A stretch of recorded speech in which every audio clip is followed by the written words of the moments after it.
नमस्कार, मैं अभिषेक कुमार आप सभी का स्वागत करता हूं फोकस स्टडी विद अभी में। देखिए, ये जो अभी मैंने क्वेश्चन लिया है, अभी तक टीसीएस ने ऐसे क्वेश्चन नहीं पूछे। ठीक है, अगर आप अभी ग्रुप डी का जो पेपर हुआ है वहाँ पर ऑप्टिक्स का आपने देखा काफ़ी ज़्यादा वेटेज था और इलेक्ट्रिसिटी का। लेकिन अब जो है देखिए, थोड़ा सा लेवल बढ़ते चले जाएगा क्योंकि कंपटीशन बढ़ती चली जाएगी। तो ये जो क्वेश्चन आपके लिए लाया गया है बहुत ही अच्छा क्वेश्चन है, और अगर आप चाहें तो इसको भी 10 से 15 सेकंड में इस क्वेश्चन को आप सॉल्व कर सकते हैं। तो हिंदी और इंग्लिश दोनों में लिखा हुआ है, चीज़ों को समझ करके हम लोग इसको सॉल्व करेंगे और समझ भी लेंगे काफ़ी कुछ कंसेप्ट इसमें। और इसमें जो खेला है आपके मैग्नीफिकेशन पावर की और जो मिरर के पीछे जो कॉन्सेप्ट छुपी हुई है, दोनों को कंबाइन करके ही ये सवाल आपसे ये बनेगा। ठीक है, अभी तक आपने सारे लेक्चर नहीं देखे हैं, मतलब जो लेक्चर हम बात कर रहे हैं कि जो न्यूमेरिकल सीरीज मैंने स्टार्ट की है। ठीक है, रेलवे न्यूमेरिकल के नाम से प्लेलिस्ट बनी हुई है, लिंक डिस्क्रिप्शन बॉक्स में मिलेगा, जो टीसीएस के द्वारा एक अच्छा लेवल ऑफ क्वेश्चन। अब देखिए, formula based question, force equal to mass into acceleration करवा देना, v equal to u plus at करवा देना, उतना मजा नहीं आता। हालांकि उनको भी हम लोग करेंगे सिस्टमेटिक वे में, जब टॉपिक वाइज टॉपिक चीज़ों को पढ़ेंगे तो। ठीक है, लेकिन कुछ चीज़ें अभी हम लोग देखते हैं कि किस लेवल तक चीज़ें आपसे पूछी जा सकती है, या फिर आपको कितनी क्लैरिटी है कंसेप्ट आपको टॉपिक के ऊपर। टेलीग्राम ग्रुप का लिंक दिया हुआ, ज्वाइन कर लीजिए। एलपी टेक्नीशियन, जेई, आरपीएफ की एग्जामिनेशन की तैयारी कर रहे हैं तो, या फिर जो लोग भी मैथ्स में अगर थोड़ा सा वीक फील कर रहे हैं, तो बहुत जल्द आप लोगों के लिए कंप्लीट क्लासेस लाई जाएगी। और अभी आपको पीवाई क्यों स्टार्ट की गई, देखिए मैथ में अभी आपको पीवाई क्यों स्टार्ट किया गया है, रीज़न ये है कि पहले ट्रेंड को समझ लीजिए। ट्रेंड इन द सेंस कि जो एलपी का ट्रेंड है, उसके बाद जो टीसीएस का ट्रेंड है, इसको एक बार पकड़ लिए तो फिर आपका काम बहुत ही आसान हो जाएगा। तो चलिए आज की क्लास हम लोग स्टार्ट करते हैं बिना लेट किए हुए।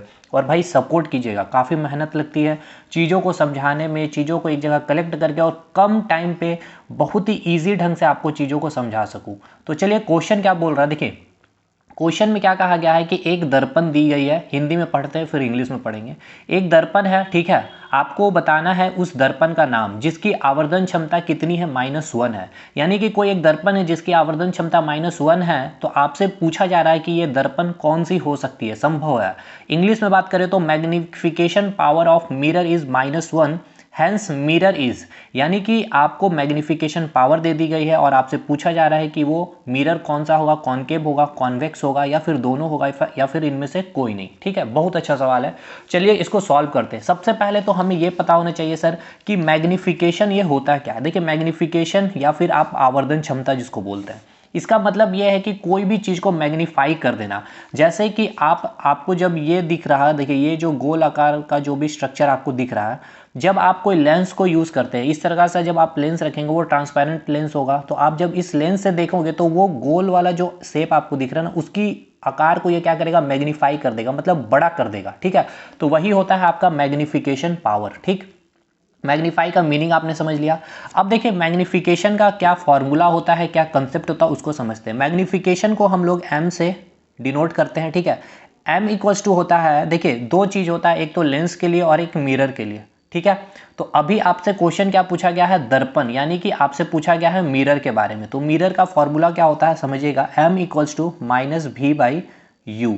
ठीक है, और एक फॉर्मूला इसकी ये होती है, height of image by height of object, Hindi में कहेंगे प्रतिबिंब की ऊंचाई बटा वस्तु की ऊंचाई। ठीक है, m इक्वल्स टू, ये मैग्निफिकेशन का फॉर्मूला आप याद रखिएगा, m इक्वल्स टू -v/u। मैं क्या बोल रहा हूँ इसके लिए, मिरर के लिए। और लेंस के लिए कुछ नहीं होता है, केवल माइनस हटा दिया जाता है। तो अभी लेंस की बातें नहीं करेंगे हम लोग, जब डिटेल क्लासेस करेंगे टॉपिक वाइज टॉपिक तो चीज़ों को वहाँ पर रखेंगे ही। अभी आप ये समझिए कि m इक्वल्स टू क्या होता है, -v/u equals to height of image by height of object. ये क्लियर है। आपको दिया क्या हुआ, चलिए इस पर बात करते हैं। देखिए दिया हुआ है m इक्वल्स टू -1 दिया हुआ। ठीक है, गिवन है आपका, देखिए m इक्वल्स टू -1 है आपका। तो आपको पता क्या है कि m क्या होता है आपका, प्रतिबिंब की ऊंचाई। हिंदी में मैं लिख रहा हूं, इसको इंग्लिश में क्या कहेंगे, हाइट ऑफ इमेज। ठीक है, प्रतिबिंब की ऊंचाई। ठीक है, प्रतिबिंब की ऊंचाई बटे, ठीक है, क्या लिखेंगे, वस्तु की ऊंचाई। आप लिखेंगे या नहीं बताइए, ये आपको अभी मैंने बताया है, प्रतिबिंब की ऊंचाई बटे वस्तु की ऊंचाई। ये देखिए मैंने भी बताया, height of image by height of object, English वाले भाई, इक्वल्स टू आप क्या लिखेंगे, -1। ठीक है, ये डाटा आप लिखेंगे आराम से, कोई दिक्कत है यहाँ तक नहीं है सर। अब क्या करते हैं, क्रॉस मल्टीप्लाई कर लेते हैं, इसको इधर मल्टीप्लाई कर लेते हैं, इधर मल्टीप्लाई कर लेते, तो बाई में क्या है आपका 1 है, तो इधर आएगा, तो आप इसको जब मल्टीप्लाई करेंगे तो देखिए यहाँ मल्टीप्लाई करने के बाद क्या आएगा आपका, इक्वल्स टू प्रतिबिंब की ऊंचाई, ठीक है ना, प्रतिबिंब की जो ऊंचाई, ठीक है, प्रतिबिंब की ऊंचाई इक्वल्स टू माइनस में वस्तु की ऊंचाई, ठीक है, माइनस वस्तु की ऊंचाई। ये क्लियर हुआ कि नहीं? एक मिनट कट रहा होगा आपको, ठीक है, कोई दिक्कत नहीं है सर, सब कुछ आएगा अभी। ठीक है, वस्तु की ऊंचाई यहाँ तक दिख रहा है आपको, ठीक है। तो अब मुझे ये बताइए, इस माइनस को आप इधर ला सकते हैं? बिल्कुल ला सकते हैं, ठीक है। तो माइनस को मैंने इधर ले आया, प्रतिबिंब की ऊंचाई, प्रतिबिंब की ऊंचाई इक्वल्स टू, इसका ही तो मीनिंग का खेल है सर, इतना तो हमें एग्जामिनेशन में करना भी नहीं है, बट एक बार तो आपको प्रैक्टिस करना ही होगा स्टार्टिंग में, वस्तु की ऊंचाई, तभी जा करके ये ट्रिक आता है, ठीक है।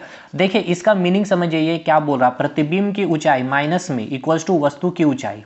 देखिए समझिए क्या होता है, पहले तो ये समझिए, ये आपका क्या साइन है, इक्वल टू का साइन है, मतलब प्रतिबिंब की जो ऊंचाई होगी वो बराबर होगी वस्तु की ऊंचाई से, लेकिन एक डिफरेंस है क्या, माइनस में, मतलब नेचर केवल अलग होगा लेकिन जो मैग्नीट्यूड वैल्यू होगी, ठीक है, जो वैल्यू होगी, जो डाटा होगी वो सेम होगी। जैसे कि मैं मान लेता हूँ प्रतिबिंब की ऊंचाई, कोई भी एक डाटा ले लेते हैं 5 सेंटीमीटर, ठीक है, वो किसके बराबर होगी, जो वस्तु की ऊंचाई होगी, तो वो भी कितनी होगी, 5 सेंटीमीटर, बशर्ते ये क्या होगी, -1 होगी, ठीक है। अब आपको एक चीज़ ये पता होना चाहिए कि ये माइनस क्या बता रहा है। देखिए हम अभी आपको एक मिरर ले रहे हैं, कनकेव मिरर, कल भी हमने लिया था, इसलिए आपको मैं इससे ही समझा रहा हूँ, और हमें यही बताना है कि कौन सा मिरर होगा, कनकेव, कॉन्वेक्स या फिर बोथ।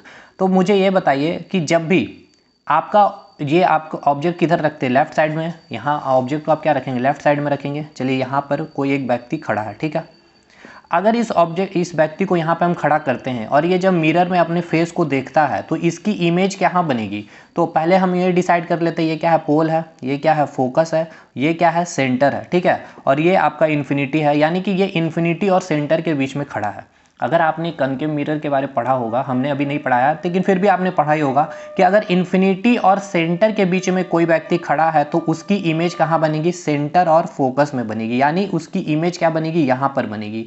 और दूसरी इसकी क्या प्रॉपर्टी होती है, मैंने हालांकि कल बताया था कि उसकी नेचर के बारे में बताया था कि सेंटर के बाद का मैंने क्या बताया था आपको, इधर क्या बताया था, लार्ज, और इधर क्या बताया था मैंने, स्मॉल, कल वाली वीडियो देखिए, और ये क्या बताया था, इक्वल।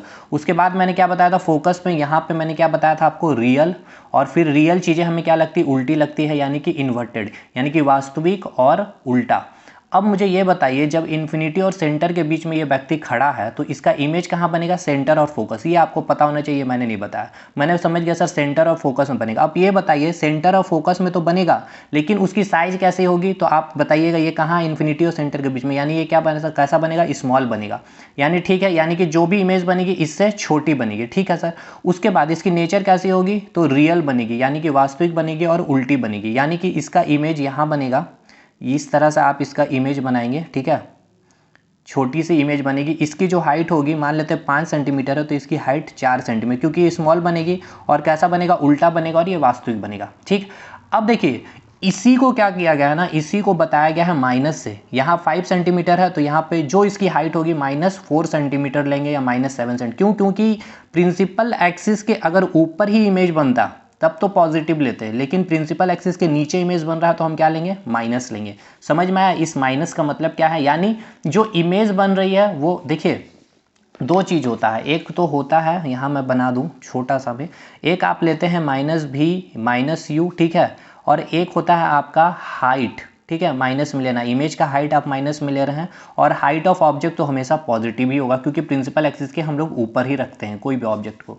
तो ये देखिए, ये क्या है, ये आपको बता रहा है कि इमेज की डिस्टेंस को ये बता रही है, ठीक है, और ये इमेज के हाइट को बता रहा है। तो इमेज का हाइट कब पॉजिटिव होगा, जब प्रिंसिपल एक्सिस के वो ऊपर होगा, ठीक है, जब इमेज प्रिंसिपल एक्सिस के ऊपर बनेगा। तो आप बताएंगे, बोलेंगे सर एक एग्जांपल बताइए जो प्रिंसिपल एक्सिस के ऊपर बनेगा, तो चलिए उसका भी देते हैं। देखिए जब आप ऑब्जेक्ट को फोकस और पोल पर रखेंगे, यहाँ कोई एक आपने ऑब्जेक्ट रखा है, ठीक है, तो इसकी जो इमेज बनेगी ये कहाँ बनती है, आपको पता होना चाहिए, ये मैंने नहीं बताया लेकिन आपको पता होना चाहिए, आपने अगर पढ़ा तो फोकस और पोल के बीच रखने पर इमेज जो बनती है इस मिरर के बिहाइंड बनेगी, यानी कि इधर बनेगी, आगे साइड में, मतलब बिहाइंड पीछे बनेगी, ठीक है। और ये कैसे बनती है, तो मैंने क्या बताया, फोकस और पोल पे जो बनती है वो कैसी होती है, इमेजिनरी होती है, और इमेजिनरी चीज़ हमें क्या लगती है, इरेक्ट लगती है, यानी कि वो कैसे लगती है, सीधी, यानी कि काल्पनिक और सीधा, यानी कि ये कैसा बनेगा। और ये बताइए इसका साइज क्या होगी, फोकस और पोल के बीच में है, तो ये बताइए फोकस और पोल यानी कि सेंटर के बाद जो भी होगा वो लार्ज बनेगा, यानी इमेज का साइज इस प्रकार यहाँ पर बनेगा। लेकिन ये कैसा होगा, ये काल्पनिक होगा यानी कि वर्चुअल होगा, और ये सीधा होगा, और ये कैसा होगा, बड़ा होगा। ये क्लियर हुआ इतना? ये इतना डाटा आपको क्लियर हुआ कि नहीं हुआ, ये मुझे बताइए इतना से।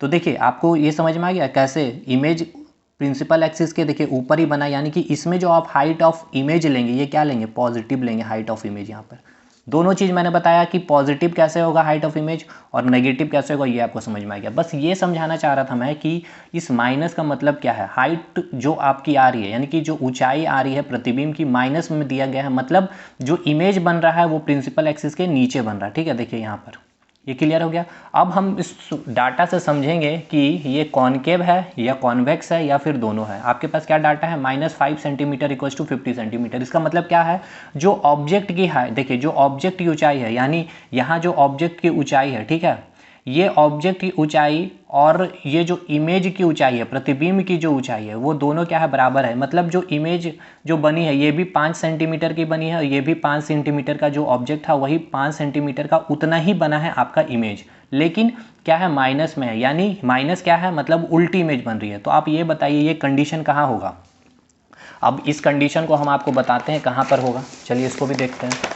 देखिए आपको डाटा क्या है, आपके पास दो डाटा था sir, -5 centimetre equals to 5 centimetre. ठीक है, ये क्या था, height of image equals to height of object. ठीक है, ये आपको क्लियर है यहाँ तक। इसका मतलब क्या हो गया, इमेज की जो ऊंचाई है और ऑब्जेक्ट की जो ऊंचाई है दोनों बराबर है लेकिन उल्टी है। और हमें अब बताना है कि ये केस किस में आपको देखने को मिलता है। अब इसी केस से आप बताएंगे ना कि वो मिरर कौन सा है जो आपसे पूछा गया है, मैग्नीफिकेशन पावर से आप ये डाटा निकालनी है। तो मुझे ये बताइए, केवल हमने कल देखा था कि नहीं, ये केस जो बनता है केवल और केवल कॉनकेव केस में बनता है, कॉनकेव मिरर में बनता है। क्या बनता है, अब मैं आपको दिखाता हूँ कि ये केस कहाँ बनेगा। ये पोल हो गया, ठीक है, इसको हम पॉलिश कर दिए सरफेस को, ये फोकस हो गया, ये सेंटर हो गया। अगर हम ऑब्जेक्ट को यहाँ पर रखते हैं, ये कोई ऑब्जेक्ट को सेंटर पर रखे हैं, ठीक है, इसकी हाइट मान लेते हैं 5 सेंटीमीटर है। ये मैंने 5 सेंटीमीटर एक एग्जांपल लिया, यहाँ पर आप कुछ भी ले सकते हैं, 10 भी ले सकते हैं, तो ये भी 10, यहाँ x तो ये भी 10 x। तो यहाँ जो हमने कनकेव में क्या पता है कि जब भी ऑब्जेक्ट को हम सेंटर पर रखते हैं तो इमेज कहाँ बनता है, आपका सेंटर पे ही बनता है। ठीक है, और हमने कल क्या बताया था, सेंटर जो इक्वल साइज बनाता है। ठीक है, सेंटर के पास जो ऑब्जेक्ट होगा उसका इमेज जो बनेगा इक्वल, यानी ये भी 5 सेंटीमीटर, लेकिन ये क्या है, प्रिंसिपल एक्सिस के नीचे है यानी कि माइनस। तो ये देखिए आपका कंडीशन फुलफिल हुआ कि नहीं। तो ये कौन सा मिरर हुआ आपका, ये किस केस में होगा आपको, मतलब किस मिरर के केस में आपको देखने को मिलेगा, तो कॉनकेव में देखने को मिलेगा। समझ में आया, ये आपको कंसेप्ट क्लियर हुआ कि नहीं हुआ, मुझे ये बताइए। अब ये केस आपको कहीं नहीं मिलेगा। अगर आप बात कीजिए इक्वल साइज का इमेज कहाँ बनता है, केवल कॉनकेव में और एक प्लेन मिरर में। तो चलिए प्लेन मिरर में अगर आप सोच रहे होंगे, आपको डाउट होगा, तो प्लेन मिरर में भी हम आपको दिखाते हैं। ये रहा आपका प्लेन मिरर। उसके बाद यहाँ पर आप जो भी ऑब्जेक्ट, कोई भी, ये मान लेते हैं इन्फिनिटी है, ठीक है, और ये आपका पोल हो गया, कहीं भी आप ऑब्जेक्ट को यहाँ पर रखें तो इसकी इमेज क्या बनती है, ठीक है, जो भी इमेज बनेगी वो कैसी होती है, काल्पनिक होती है, यानी कि वर्चुअल होती है। और वर्चुअल चीज़ें हमें सीधी समझ में आ जाती है, इरेक्ट, और वो कैसा बनाता है, इक्वल बनाता है। तो यहाँ पर आपका जो इमेज बन रहा है, ये बताइए, इक्वल साइज का तो बना, 5 सेंटीमीटर का ये भी बना, 5 सेंटीमीटर का ये भी बना, लेकिन ये प्रिंसिपल एक्सिस के ऊपर और ये भी प्रिंसिपल एक्सिस के ऊपर, तो +5 सेंटीमीटर बोलेंगे और ये भी +5 सेंटीमीटर, मतलब height of image equals to height of object है, बट पॉजिटिव में, क्योंकि इमेज भी प्रिंसिपल एक्सिस के ऊपर ही बनी है। और यहाँ आपका क्या था, यहाँ आपका क्या था, माइनस में था। ठीक है, इसीलिए प्लेन मिरर नहीं होगा इसका उत्तर, आप इसका उत्तर क्या देंगे, कॉनकेव मिरर। ठीक है, तो ये आपको क्लियर हुआ या नहीं है, बताइए। देखिए इसका आंसर क्या हो जाएगा आपका, कॉनकेव। ठीक है, कौन सा मिरर होगा, तो कॉनकेव होगा। आई होप चीज़ें समझ में आ गई होगी। अगर एक बार फिर से आप देख सकते हैं चीज़ें पूरा का पूरा यहाँ पर। ठीक है, चलिए ठीक है भाई, वीडियो लाइक करिएगा अगर चीज़ें समझ में आ गई होगी। अगर कोई डाउट है तो कमेंट करके बताइएगा। इसमें कुछ और सजेशन हो तो आप हमें सजेशन भी दीजिएगा। मिलते हैं अगले वीडियो में, तब तक के लिए धन्यवाद।